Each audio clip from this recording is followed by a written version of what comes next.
उपज्ञानतिमिरन्दस्य ज्ञानाञ्जनशलाकया चक्षुरुन्मिलितं येन तस्मै श्रीगुरवे नमः। नमो विष्णुपादाय कृष्णपृष्ठाय भूतले श्रीमते वेदान्तस्वामी निखिलाविदे नमस्ते सरस्वती देवे गौरवाणी प्रचारिणे निर्विशेष शून्यवादी पाशान्तिदेशतारिणे जय श्री कृष्ण चैतन्य प्रभु नित्यानंद श्री अद्वैत गदाधर शिवासदि गौरवृंद हरे Krishna Krishna Krishna Hare Hare Hare Ram Ram Ram Hare Hare Hare Krishna, welcome everyone. We are discussing from Srimad Bhagavatam. We are on Canto 4, Chapter 4. We'll be discussing today. So far we have discussed Maitreya Muni describing the dynasty of Swayambhu Manu. In third canto, he described the family of Devahuti, Kardam Muni, Devahuti. And in the beginning of the fourth canto, he described the descendants of Devahuti about Prasuti and Akuti. So Prasuti, she had 16 daughters, and in the end, after describing all the 15, he tells that Sati, she gave up her bodies, prematurely. So therefore, she didn't have any children because there was a argument and strife between Lord Shiva and Daksha. So then it created a inquisitiveness in the mind of Vidurji. And he asked, how can Daksha, who is Duhitra Vatsala, and Lord Shiva, who is Charachara Guru, is Nirvaira, Shanta Vigraha, how can there be enmity and clash between these two people? Then Maitreya Muni describes the whole story, and last class we discussed how Sati, she wanted to go for a sacrifice, or to attend a sacrifice which was started by Daksha. So let's start. Sure. Okay. And Lord Shiva, he really tried his best to convince Sati that please don't go. You will not be happy. You will not be welcome there, and you will be insulted. And therefore, your insult will be much more difficult for you to tolerate, and you will die. And Sati shouldn't listen. And then he leaves. That's what happens in the fourth chapter. The fourth chapter is entitled Sati Quits Her Body. So Lord Shiva, even after hearing all the arguments of Sati, he was silent. And Sati, he told that, Lord Shiva told us that please don't go. Sati, she was, between decisions. She was very anxious to go to meet her father, her relatives. At the same time, Lord Shiva, her husband, is telling her not to go. So Prabhupada writes, Sati's mind was divided whether to go to her father's house or obey the orders of Shiva. So the struggle between two decisions was so strong that she was pushed from one side of the room to another. She was just moving in and out of the room.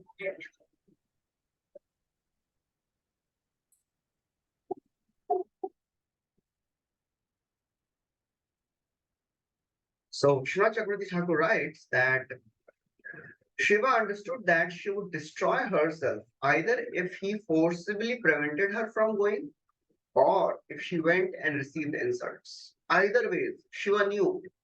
Shiva is omniscient also. He's Sarvagya. He knew that either Sati goes or doesn't go, she will not be able to sustain her life. She will destroy herself either by agony of not going there or insult, which she will receive after going there. So we have to understand that everyone have, we may have our plans, our proposals, and if we are too much attached to them, then the result is despondency, anxiety, frustration, and no peace. And that's what is happening to Sati. She is not able to accept the instruction of Lord Shiva. Krishna says, Karmanevadikaraste ma phaleshu kadashana. This is required to live a peaceful life. the more we catch hold of our decisions, our plans, our proposals, the more we suffer. Parikshit Maharaj is in the peak of his career. Namanti yatpadadiketam atmana shivaya haniya dhanani shatravah katham savira shriyamanga dustyajam yuvaishatot srashtumaho sahasubhi. So all the Shaunakali Rishis, they're asking, how can Parikshit Maharaj give up his body? He gave up everything, his body, his family, his kingdom. He was a successful king. But because Parikshit Maharaj, he was in the mood of detachment. He was living, he was taking care of everything, understanding that it is the everything belongs to Krishna and it is the will of the Lord that I have to take care of these things. So the more we attach to, the more we are attached to our proposals and plans and our ways of working, thinking that I am the doer, the more we will suffer. And Sati, she was really sorry for and being forbidden. And she was really disturbed. And then ultimately she could not do anything. She started crying. It is described, Maitreya Muni says, he looked at her uncommon husband as if she was going to blast him with her vision. So that's how angry she was. She was looking with angry eyes. Sometimes when one, if somebody has decided something and he goes to authority to take permission, to take, just approval, not permission. I have already decided what I'm going to do. You just stamp it. That's what Sati was doing. She had already decided that I want to go to my father's place. Oh, husband, oh, Shivaji, please give me your permission. Approval. Shiva didn't give it. She was really angry. Prabhupada focuses on this word, aprati purusham. There was nobody equal to Lord Shiva. And she was thinking that, well, this my husband is equal to everyone. Why he is so unkind to me? You are Ashutosh, you are pleasing everyone. Why you are not pleasing me? So this distressed her more than she could tolerate. And Prabhupada writes, since Lord Shiva could not be persuaded to give her permission, Sati took shelter of the women's last weapon, weeping, which forces her husband to agree to the proposals of his wife. He started crying. So Sati's mentality of not accepting the instructions of Lord Shiva became the cause of her own destruction. So then Sati, she is so very angry. Tato vinishwasti sati vihayatam shokena roshena chaduyatarita pitroragastrena vimudadhir agrihan grihan premnat mano yo ardhamada satam priya. So Sati vinishwasya satyam vihaya, she left her husband. She left that place, breathing very heavily, angrily, because her heart was afflicted with shok and rosh. Her heart was afflicted with anger and bereavement. So therefore, Pitror Aga, she went to her father's place. The word used is Straina Vimudha Thi. This less intelligent act was due to her being a weak woman. So somebody may wonder, she is weak woman? She is the embodiment of material energy. She is weak. So one has to understand that, anyone in this world gets affected by the shoka and growth. Even the prime deity can get affected. Even Lord Shiva gets affected by anger. That's the nature of this world. So she left her husband and she went to her father's place. So Sati, although she is very exalted lady, because she is acting improperly here, that's why the fault is pointed here. So we should understand whenever such instances come, we should learn lessons from those instances and not judge the person involved. Everyone has their higher and lower nature. The word used is traina vimudha dhi. She acted out of her lower intelligence. Everyone has higher intelligence and lower intelligence. So Prabhupada writes, in other words, generally, womanly weakness exists even in the relationship between husband and wife. So, we have to understand that everyone in this world has some faults. Sati, she traveled quickly. She didn't wait because she was fearful that Lord Shiva will stop her. She was rapidly leaving that place. And the followers of Lord Shiva, they saw that, oh, their goddess is leaving alone. How is this possible? They are called as Anuchar. Anuchars of Lord Shiva, they could understand the mood of Lord Shiva. So therefore, they followed Sati. Everyone, thousands of followers, they started following. So Prabhupada writes, Anuchara is very significant. So Lord Shiva's disciples were always ready to sacrifice anything for Lord Shiva. Anuchara means those who can immediately understand the purpose of their master. That is Anuchara. So as a practicing Krishna conscious person, a sadhaka, we have to become this, we have to develop this quality of Anuchar, understanding the mood of the master. In first canto, it is described that Narada boy, a small boy, Narada Muni's last line, he describes that he had 6 qualities. Tasya me anuraktasya prashritasya tainashaha shraddadhanasya balasya dantasya anucharasya cha tasya me anurakta prashritasya. Anurakta means I was attached. Prashritasya, obedient. Hatainasha, sinless. Shraddadhanasya, faithful. Danta, self-control. And Anuchara. Anuchara means a person who understands the mood of the master. So as a devotee, as a practicing sadhaka, we should understand the mood of our acharyas and practice Krishna consciousness accordingly. That is the Anuchar. Becoming Anuchar is very, very important. Just like Lakshman, when he went with Lord Ram and Mother Sita in the forest, even without telling him, he constructed a beautiful Parna Kuti. Parna Kuti means the kuti made up of leaves. So Lord Ram, he was surprised and happy. He asked, how did you understand? I didn't tell you. So Lakshman says, I understand the mood. So as Sati is going, all the followers, they came, they placed Sati on Nandi. Nandi was also there. They gave her a pet bird, Sarika. They put a nice umbrella on top of her. Lots of singing and dancing was going on. She was being fanned. She was being garlanded. And it was like a royal parade going on. In this way, Sati reaches her father's place, Daksha's sacrificial arena, where the sacrifice is going on. Lots of chanting is going on. Brahma Ghoshena. So the word used is Brahma Ghoshorjita.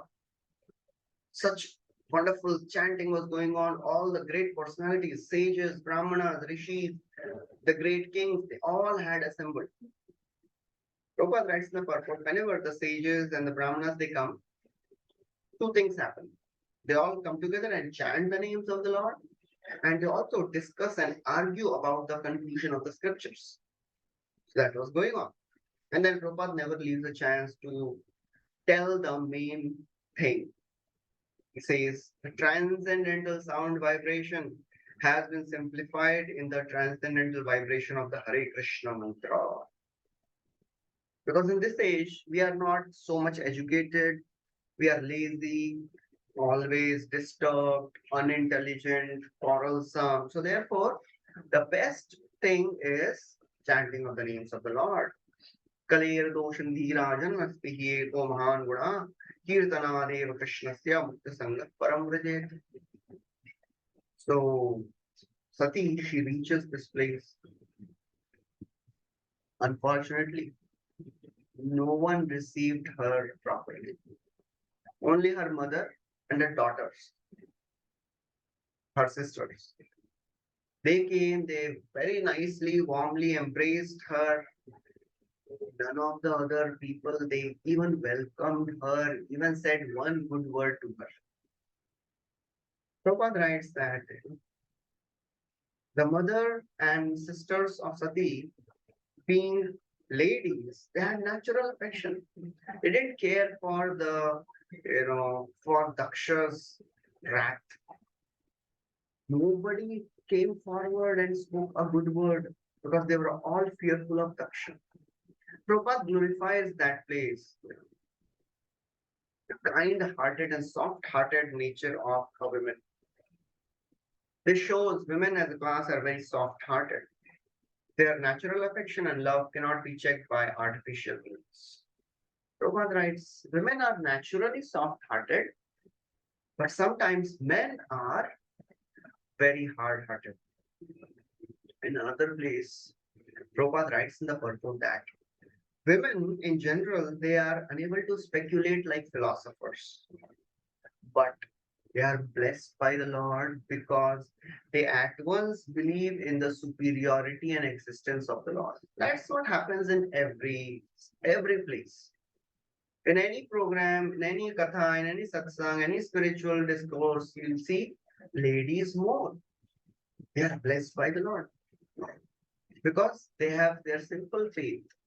Men, because they have their speculative and rational intelligence, they keep on doubting everything. So that is how it is very, very important to understand. So Prabhupada, we see in the Chaitanya Charitamrita, old lady climbed the shoulder of Chaitanya Mahaprabhu. She was taking darshan of Jagannath Ji and Govinda. He saw and he was really angry. He told that lady to come down. Mahaprabhu chastised Govinda and said, "You are a Shudra. Can't you see this lady has such intense love and affection for the Lord? I hope I may have such love and affection." So that is the benefit of a womanly heart, soft-hearted.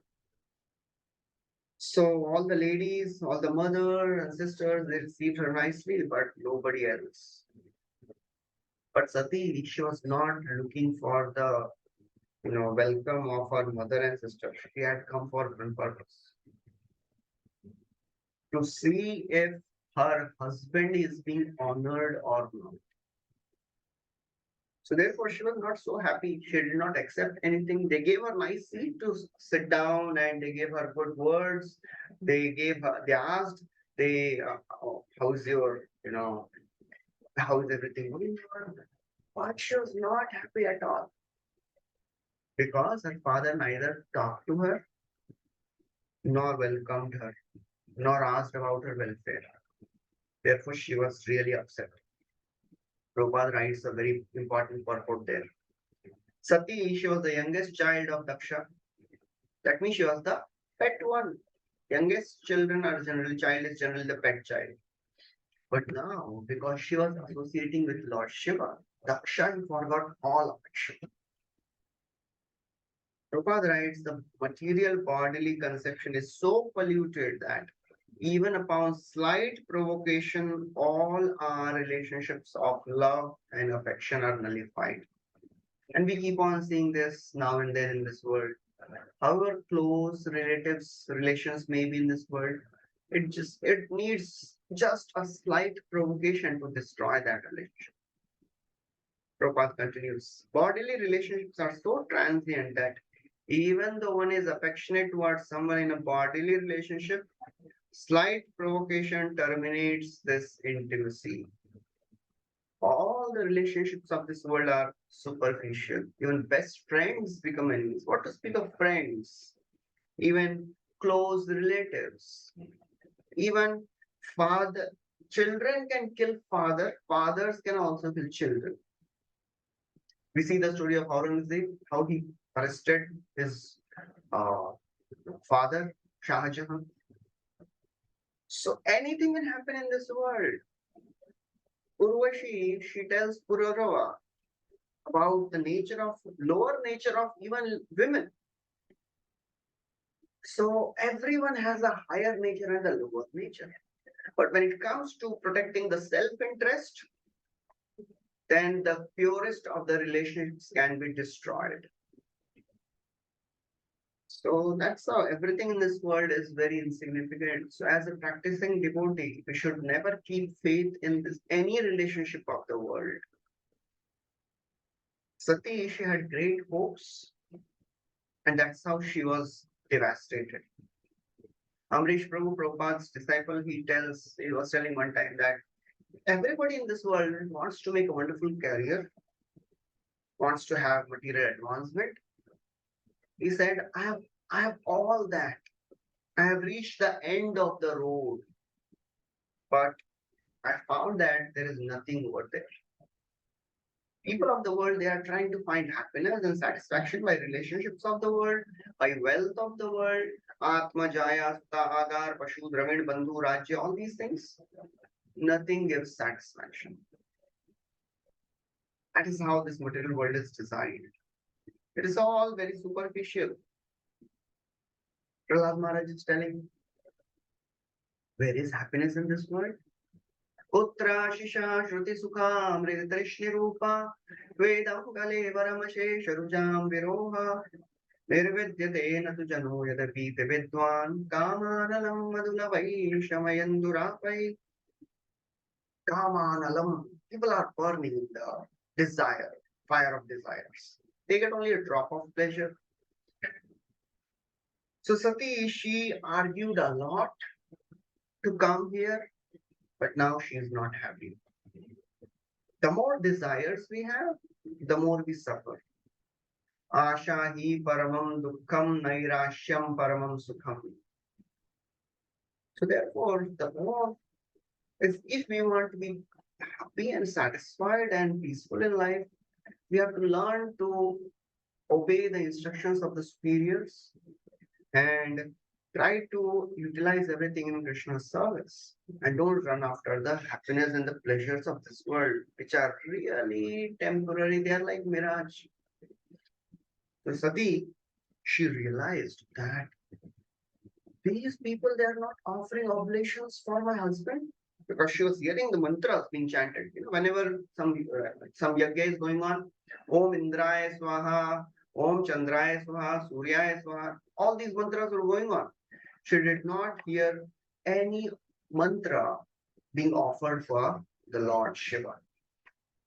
She was really angry. And she looked at Daksha as if she's going to burn him now. Earlier she came, she was looking at Lord Shiva because she was thinking, oh, why Lord Shiva is not fulfilling my desire?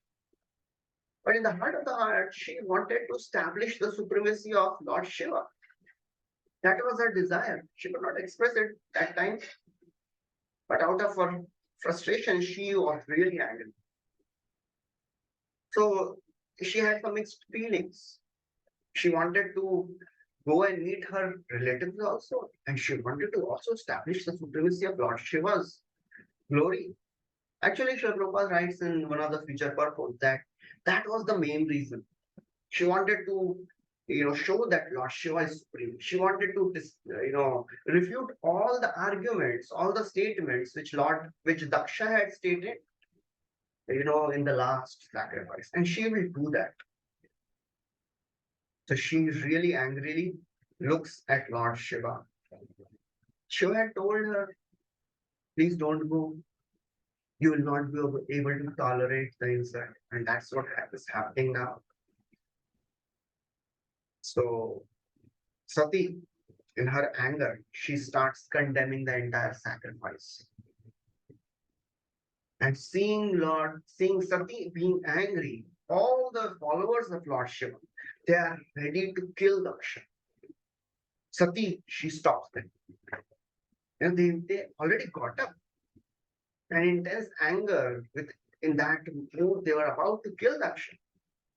She stopped all of them and she started condemning the sacrifice of Daksha.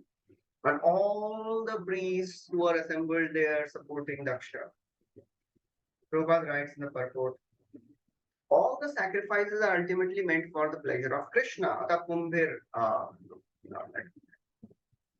yagyarthat karmano netra lokoyam karma bandhana. All the yagyas are meant for the pleasure of the Lord. Ata kumbhir dvijashreshta varnashram vibhagasha swanushchitasya dharmasya samsiddhir haritoshanam. Everything we do in varnashram system is meant for the pleasure of the Lord. Prabhupada writes, one who has developed love for Vishnu will naturally love the devotees of Vishnu also. And Lord Shiva is the greatest of our Vaishnava, Vaishnavanam Yathashambhu. But Daksha here, he is worshipping Vishnu, but he is hating Lord Shiva. That's why she was really angry. And Prabhupada writes, this is very fitting. Nobody should tolerate hearing the offense and blasphemy of a Vaishnava. So earlier Sati made a mistake of not listening to the instructions of Shiva, but now here she is really exhibiting a ideal behavior of not tolerating the insult of a Vaishnava. And then she actually sees that there is no oblation being offered. Arudra bhagam tamaveksha chadvaram pitra cha deve kritahelanam vibhau anadrita yagya sadasya dhishwari chupopalokan ivadhakshyati rusha. She saw Daksha and all the followers as if she is going to burn them. And now Sati, she starts condemning Daksha. From verse number 11 to 23, the major part of this chapter describes how Sati, she condemns Daksha, establishes the supremacy of Lord Shiva. So Sati, she starts telling that Lord Shiva has 5 qualities. Nayasya lokyasya dishayana priya tatha priyo dehvritam priyatmanah tasmin samastatmani mukta vairake trite bhavantam katama pratipayet. She is saying, Lord Shiva is most beloved of all living entities. Priya, he is dear to everyone. There is nobody who is inimical towards Lord Shiva. Atishayana. Nasti, na loke asti atishayana. There is no rival for him. He is dear to everyone. Tatha apriya. There is no one who is dear to him, and nobody is his enemy. But you have become envious of such a universal being. No one becomes envious of Lord Shiva, and you have become envious of him. She said, you are completely envious of you are envious of a completely non-envious person. Because Lord Shiva, he is Atishayana, there is no rival, no superior. He is Priya Tatha Apriya, there is nobody dear to him or inimical to him. He is beloved of all Priyatmanaha, and he is the soul of all the beings. Tasmin Samastatmani, he is the soul of all beings. And Mukta he is without enemy. So how are you, showing such envy and inimical nature towards Lord Shiva? And then she says that actually you are Ati Asadhutam and Lord Shiva is Ati Mahattam. What is Ati Asadhutam? What is Ati Mahattam? She tells a nice verse. Doshan Pareshan Higuneshu Sadhavo Grihananti Kechin Navavadrishodvijan Gunamsha Falgun Bahuli Karishnavo Mahattamaspeshu Avidad Bhavanaham. Sattva, those who are saintly, Doshan Pareshan Higuneshu. You know what they do? The saintly people, they see that there are some faults in these people, but they utilize those faults and transform them into good qualities. That is a saintly person. Grahananti Kechin, They never see faults. They only see good qualities. But na bhavad risho dvija. She is sarcastically calling him Brahman. Oh, Brahmana, you are opposite. You see only faults. You know, the best of the people, what they do? Gunam Chafalgun Bahuli Karishna. They see small good and they magnify it. But they are called as Mahattam. But you are Agha. You see only faults.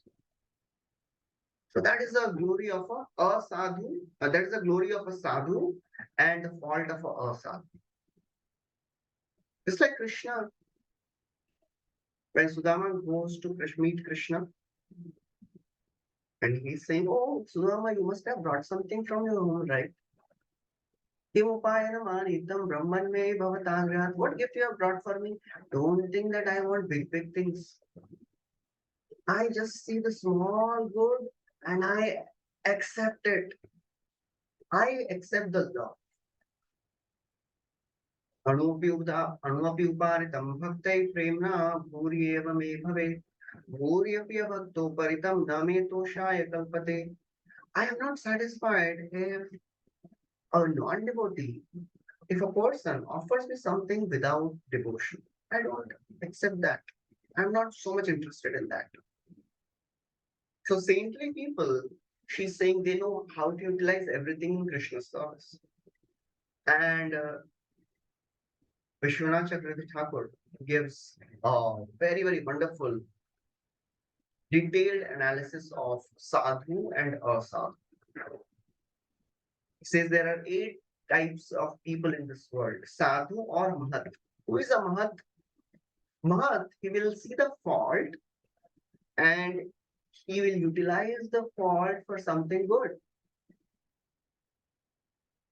Just like we know the story of Haridas Prabhu, he had a habit of stealing, then ultimately he became devotee. One day he went to Prabhupada and said, Prabhupada, everybody is sleeping in the night and I am not able to sleep because, my job started night. So what to do?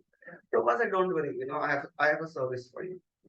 Every night I am translating, and while I am translating, there are so many dogs in this Juhu land. They keep creating disturbances, and the sound of their barking enters the dictaphone. So your service is drive and chase away the dogs. Mahattar. Who is a Mahattar? He overlooks the faults and sees the good. One time a person Prabhupada was giving a class, and he saw a reporter with a bead bag. And that reporter was asking all impudent questions. Prabhupada, he was so happy that at least this reporter has a bead bag, although he is asking, some angry and impudent questions, no problem. Mahattam means he will see small good and he will magnify it. It's like Prabhupada writes, Prabhupada, once he was giving a class and there was a hippie, he brought toilet paper and he put it in the washroom. And he was drunk. Prabhupada said, just see, he likes to serve. That is the innate nature of everyone. Although he's not in his proper state, still he is serving.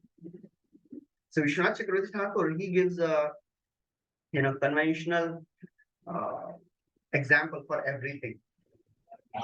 For Mahattar, he tells, when seeing a merchant, though a materialist, they conclude that he takes care of guests nicely and is worthy of deliverance.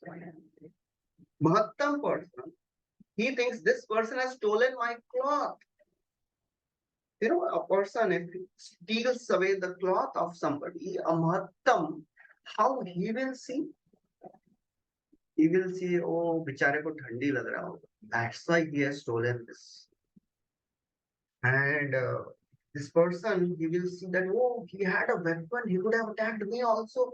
He didn't attack me. He's so merciful. He is virtuous. That is a Mahattam person. Who is Ati Mahattam? Atimatta means he sees good qualities when there are none. There are no good qualities, but still he sees that. It's like Krishna when Putna came to kill him. What he saw at she is giving milk.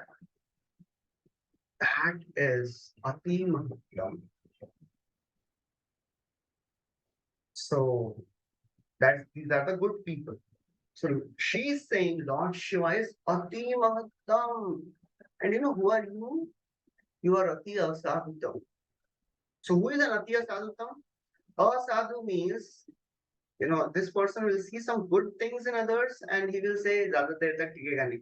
He will not, all these good qualities which this person is showing, they'll go away. And just like some people, when they take to Krishna consciousness, start chanting, their relatives say, सब drama करते हैं, ज्यादा देर तक चलेगा नहीं इसके. Asadhu. Chakravarti Thakur gives an example. He will think that someone who wants to help him, he must have some ulterior desires. That's why he is helping. ऐसा कैसे हो सकता है? How can somebody help without any motive? That is a asadhu. Asadhutar means he sees faults only. He can never see a good quality in a person. He will see only faults. This person says, if sannyasi, if a person is eating, he will say, this sannyasi is eating ghee rice to fill his stomach. He's so very lusty. He's the asadhutar.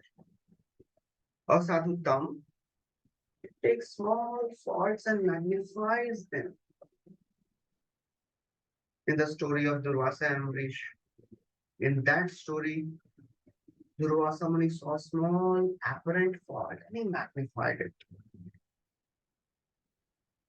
Srinath Chakravarti Thakur says, this person, what he thinks when he sees the renunciant? He thinks this renunciant has given up the forest and he's staying in the house of a married man. He wants to steal the money. Small fault. Sannyasi, he should not stay in a household person's house, a married person's house. That may be small fault, but he will say, he wants to steal money, that's why he's, staying there. It's like Durvasa, he was seeing small fault. Who is Ati Asadhutam? This person sees faults even if there are none. Amogha, he was seeing fault in Chaitanya Mahaprabhu. So, Chakravarti Thakur writes that according to the amount of sattva gun, one is considered a good person or sadhu, and these are divided into four types: Mahat, Mahattar, Mahattam, and Ati Mahattam. And according to the amount of tamas, there are four types of bad people: Asadhu, Asadhutar, Asadhutam, and Ati Asadhutam. One can also divide devotees into four types by the degrees of Bhakti Yoga. And one can divide non-devotees into four types by the amount of offenses they exhibit. Some devotee may be a Mahat, somebody may be Mahattar, somebody may be Mahattam, somebody may be Ati Mahattam. Prabhupada is a quality of, he is a person who is Ati Mahattam. And non-devotees, somebody may be Asadhu, somebody Asadhar, Asadhutam, or Ati Asadhutam. So therefore, she is saying you are Ati Asadhutam. You are just seeing faults in Lord Shiva who is faultless. On top of that, you have blasphemed Brahmaji also. The last time he said, Are Brahmaji ne bola, that's why I had to give my daughter to Lord Shiva. What can I do? What can I do? He doesn't have intelligence, it seems. And you have offended other devotees as well. So therefore, you are Ati Asadhutam. And then she says, because you have offended a great devotee, for sure you will fall down. Nasharyametad yadasatsu sarvada mahadvenda gunapatmavadishu shersham mahapurushapada pamsubhi nirastateja shutadeva stobhanam. Na asharyam. It is not astonishing and surprising that the materialists because they offend Mahad Vinilla, because they offend great personalities, Kunapatmavadishu. They consider the gross body as all in all. Therefore, they offend the great souls. And you know what is the result of all that? They become deprived of their powers. Shershyam Mahapurusha Pamshuti. They are deprived of their powers by the dust of the feet of the devotees. The dust of the feet of the Vaishnavas destroy them. Nirastate Jajutadeva Shobhanam. She is very sarcastically saying that that is the glory of that criticism. If they criticize great devotees, that is the only thing which they get. What is that? They fall down. That is the only glory they get. If you offend and criticize great devotees, the only glory is that you will fall down. Tadeva Shobhanam.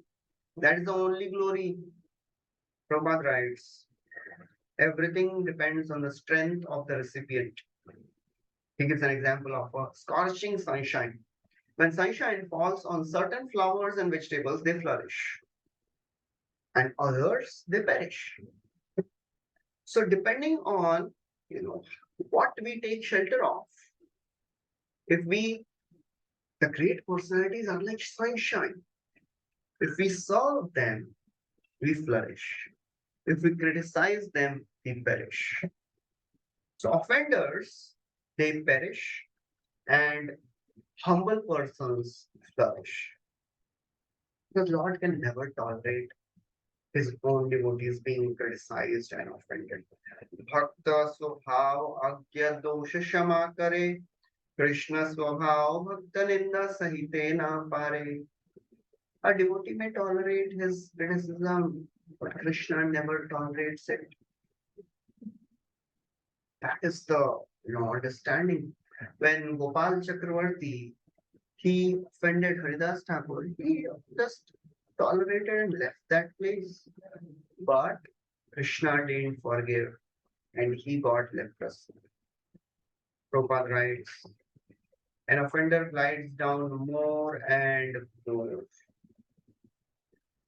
So in the last chapter, in the second chapter, Lord Daksha had criticized Lord Shiva, and he had told that, oh, Lord Shiva is impious in his name. His just name is Shiva, otherwise he is impious.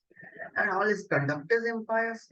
He's Shiva, he's Matta, he's mad, he's Shiva Padesha, he's Shiva in the name only. Now, Sati, she counters all those arguments. She says, actually, you are inauspicious. Lord Shiva, the name of Lord Shiva purifies one. Yadvaksharam nam gireri tamninam sakrit prasanga agamashu handitat pavitra kirtim tamalanga sashanam bhavana hodveshti shivam shivetaraha. So she says the name of Lord Shiva, Dvaksharam, this two-syllable name of Lord Shiva is purifying Agham, Ashu Hanti, purifies one of all the sinful activities.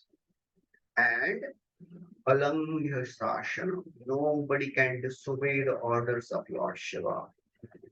And Lord Shiva's fame is pure, Pavitra Kirti. So she's saying there is nobody equal to Lord Shiva. And actually, you are inauspicious.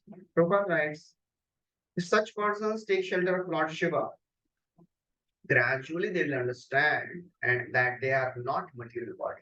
Generally people who are material minded, they take shelter of Lord Shiva. Prabhupada writes, actually Lord Shiva is called auspicious because anyone who takes shelter of Lord Shiva, ultimately they became purified of their material consciousness and they become devotees of the Lord. They realize that I am not this body, I am soul, I am supposed to serve Krishna. Prabhupada writes, auspicious life begins with the point of spiritual identification. When we start realizing that I am not this body, I am soul, From then onwards, our auspicious life begins. And then Prabhupada writes, that is not all in all. Understanding that I'm not this body, I'm soul is good, but ultimately we have to develop relationship with Supreme Lord also. And that glory is given by Lord Shiva. Lord Shiva is the greatest devotee. If somebody goes and tells, oh Shivji, please give me what you think is best for me. Lord Shiva gives pure devotion to Lord Krishna. So Sati, she says, actually, you are envious of Lord Shiva. Lord Shiva, he is a friend of all. He is friend of a materialist also. He is friend of a Brahmanandi also. He is friend of a devotee also. That means there is nobody who is inimical to Lord Shiva. Lord Shiva loves and he's friendly to everyone. Materialist, they get all the material benedictions. And if somebody wants Brahmananda, Lord Shiva guides them also. And a devotee, oh Lord Shiva is a dear friend of devotees also. Yah param brahmasa sakshat triguna jiva sangitat bhagavantam vasudeva prapannasa priyosime. Lord Shiva is telling to Prachetas that I am very, very attached to the devotees of Vishnu. So therefore, she's saying Lord Shiva is friend of all. And you're saying that Lord Shiva, he is inauspicious. Do you think that Brahma does not know this? Brahma, he doesn't know that Lord Shiva is inauspicious person. He's associating with demons in a crematorium, smearing his body with ashes. But still, and he wears a garland of skulls. But still, Brahmaji, he very respectfully places the flower which are offered at the feet of Lord Shiva on his head. Do you think he doesn't know all these things? Sati, she is establishing the position of Lord Shiva. Prabhupada writes in this purport, she did not actually come to her father's house to participate in function. Although before coming, she pleaded with her husband that she wanted to see her father, sisters, and mother. That was a plea only. For actually, at heart, she maintained the idea that she would convince her father Daksha that it was useless to continue being envious of Lord Shiva. That was her main purpose. She wanted to convince Daksha that why are you envious? Why are you inimical towards Lord Shiva? But, she realized that it is not going to happen now. Daksha, hearing all this, he may say that you have told that, you are asadhutar, but I am not asadhutam. Actually, you are asadhutar. You are not seeing good qualities in me. You are just finding faults in me. I am also Brahmana. I am Prajapati. I am taking care of the whole world. I am your father. You are not seeing good qualities. You are just seeing faults. She answers by saying, what was me of criticizing you? I should have killed you for your offense. She says, I am just speaking, criticizing you. I should have killed you. You know how I should deal with a blasphemer of a Vaishnava? Karnopidhaya niraya kalpa ishe dharmavatirya ashrinibhirnibhirasyamane chindatra sanhyarushataam asatim prabhusche jivar sumapi tato visriche sadharmaha. She says there are three ways a blasphemer should be dealt with. First, Karnopidhaya, we should block his ears and go away immediately if somebody is not able to punish the blasphemer. That is first. Second, what he should do? First is one should block his ears, leave the place.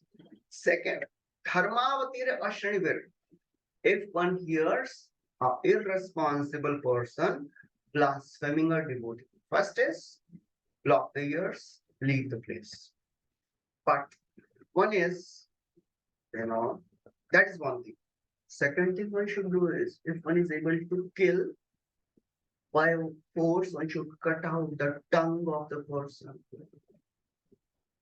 Or third thing one should do is, if one can't do this, two things, one should give up his own life.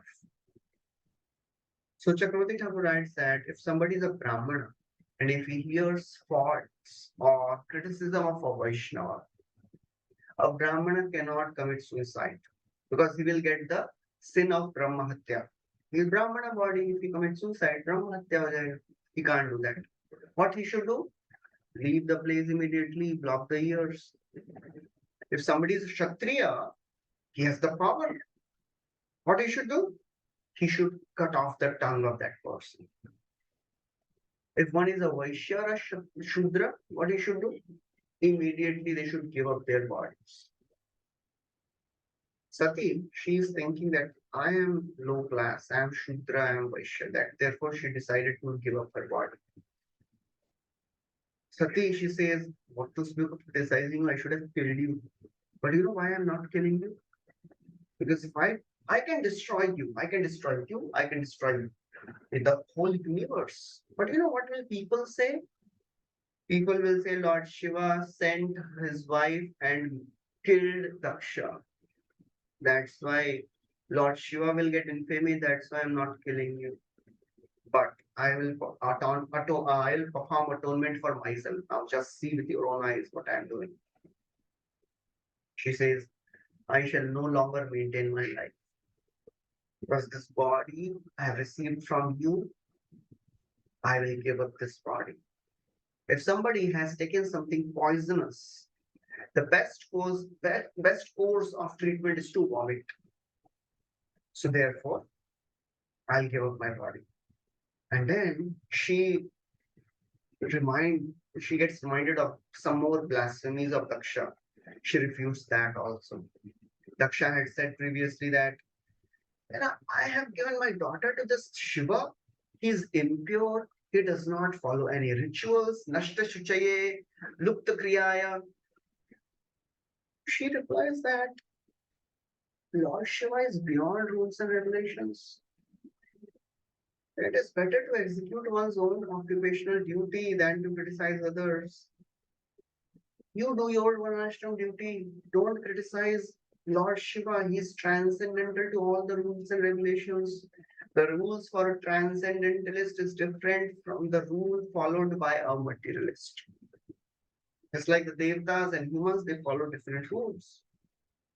Prabhupada writes, although Lord Shiva appears not to observe the rules and regulations of the Vedas, but he is not affected by such disobedience. Parikshit Maharaj asks Shukdev Goswami in the 10th canto, the Lord has come to establish dharma and he is dancing with other men's wives. How is this? There Shukdev Goswami tells, one should never ever find fault with great persons. Ejiyasam na doshaye natam starkena yojaye. Follow the words of the great souls, don't imitate their actions. Ishwaranam vacha satyam na tathaiva charitam kvachit tesham yatsva vacho yuktam buddhiman tat samachare. Follow the instructions. And then she says, there are different rules for pravritti marg and nivritti marg, attached people and detached people. There are different rules for that. Lord Shiva is beyond all those. So Sati, she's saying Lord Shiva should not follow the path of enjoyment. Let him follow the path of renunciation. Why are you so much after him?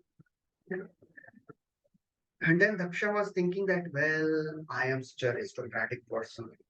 I am a very, very popular rich person. And this Shiva is a lowly beggar. He has nothing.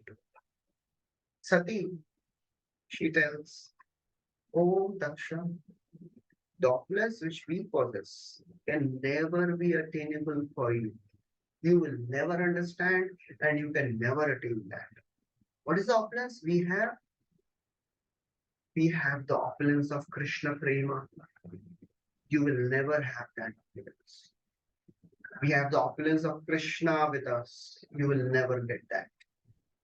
Namo Kinchana Vittaya Nivritta Gunavrittaye Atma Ramaya Shantaya Kaivalya Pataye Namaha. Kunti Maharani is saying, oh Lord, you are the wealth of impoverished. So Prabhupada writes that Lord Shiva possessed all the opulences, but he does not exhibit them. Lord Shiva, the opulence Lord Shiva possesses is enjoyable in renunciation and love of God. Prabhupada continues that in this world, the performance of Vedic rituals are condemned. So she's saying, you all Vedic ritualist people, you are followers of all the karma kand. You are thinking you will get wealth of this world, you will get opulence, but opulence we have is much greater than the opulence which you have. And Daksha, he may say, well, it is my misfortune that I have the greatest wealth and good conduct. But I have a daughter who is living in the house of a beggar. He's telling, Sati, you should not tolerate Shiva's behavior. So she is rebuking her father. She says, oh father, I have taken shelter of siddhis, power, renunciation, knowledge, and prema. All this is much higher happiness than whatever you have. You will never get this in millions of words. Lakshmi says, why are you saying that? I also have powers. Sati says, the powers which you have is just like the crow eating the remnants which are thrown in the dustbin. So your power is insignificant. She says, our powers, they are unavailable by all these karmakandi methods. They are only available for people who are devoted to the Lord. And then after criticizing her father, she criticizes her body. She says, what is the use of this body? It is completely useless. I've come from this Daksha's body. This Daksha committed offense unto Lord Shiva. And she says, whenever Lord Shiva addresses me as Dakshayani, I become very sad. I feel great remorse in my heart that I have offended Lord Shiva because this person has offended Lord Shiva and I am born from this person's body. It is great embarrassment. So therefore, I will give up this body. In this way, Sati, she sat down. She dressed herself in saffron garments. She closed her eyes and absorbed herself in meditation. So Prabhupada writes an interesting line about the saffron garments, what it denotes. When a man desires to quit his body, he dresses in saffron garments. That means when somebody decides, I want to give up this material body is the result of our material desires. So the saffron is the color of renunciation. That means a person decides that I want to give up this material body made up of material desires. I am working on giving up my material desires. That's the reason a person takes saffron. So she sat down, closed her eyes, and started meditating on the life airs in her body. She meditated on the fiery life air which is there inside the body, all the fiery elements. Now our body has 5 elements, our not a fire. She started meditating on the fire element. She raised her life air from the lower chakra to higher chakras and she meditated on the fiery elements, fiery air. She completely focused her all energy in meditating on her beloved Lord. And in this way, she quit her body in a blazing fire. Prabhupada writes, this severe example set by Sati is to be followed. How to follow this? Prabhupada writes, one should be extremely careful about associating with people who are not respectful to devotees. Sati gave up her body because she felt that it was contaminated due to born of Daksha. So by associating with blasphemers, one becomes contaminated. So therefore, one should be very, very careful not to associate with anyone who is blaspheming the Lord, or blaspheming the devotees of the Lord. So what was the contamination what was the contamination? Why she gave up her body? Prabhupada writes, the contamination was a concept of the body derived from Daksha. Purport is that when one becomes free from bodily relationships, one becomes free from contamination. So Prabhupada, he compares Sati burning herself to a sadhaka burning his or her material desires. The more we meditate on the Lord, the more we get purified of the material contamination. Jarayatiyashu yakosham nigirinam analoya. By chanting the names of the Lord, we become purified. Yat kirtanam, yat smaranam, yat ikshanam, yat vandanam, yat smaranam, yat vandanam, yat smaranam, yat arahanam. Lokasya sadyo vidhunoti kalmasham tasmai subhadra shravase namo namaha. Yat kirtanam, yat smaranam, yat vandanam, yat ikshanam, yat arahanam. By doing anything in relationship with the Lord, what happens? Lokasya sadyo vidhunoti kalmasham, one becomes purified. So Prabhupada, he writes that according to Jiva Goswami, Sati quit her body means that she gave up within her heart her relationship with Daksha.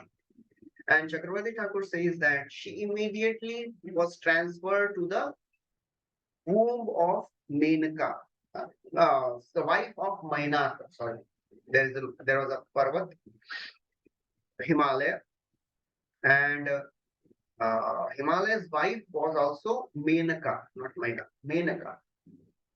So she went to the womb of Menaka, and with that, she gave up her body. As he gave up her body, entire universe was full of a tumultuous roar about why had Sati quit her body in such a manner. Prabhupada writes, there was nothing which Sati could not achieve. She had the greatest of the Devtas as her husband. She was born from Daksha, the best of the Prajapatis, but still she was unsatisfied. That's how this world is. Anyone in this world, apart from Krishna, if you want to develop relationship with, will give misery. That's how material world is. Even Sati, she had to suffer so much. So everybody started talking. Oh, it is so astonishing that Daksha, who was Prajapati, Prajapati means one who takes care of the Praja. He could not take care of his own daughter, Praja. It was as if a very famous tuition teacher and his own son failed in exam. That was the case. So they were telling that Daksha is so hard-hearted. He is unworthy to be a Brahmana. He will gain extensive infamy because he offended his daughter and he became envious of Lord Shiva. And then fight broke out. All the attendants of Lord Shiva, they attacked Daksha. They wanted to kill Daksha. It was right on their behalf. But Bhrigumuni, he saw this and immediately he chanted mantras and he offered oblations in the fire and created devtas called Ribhus. They were very, very powerful warriors. They immediately came and they started attacking all these followers of Lord Shiva and they all ran away. All these followers, they ran away. And that's how this chapter ends. Hare Krishna. So we'll stop here. Anybody has any questions?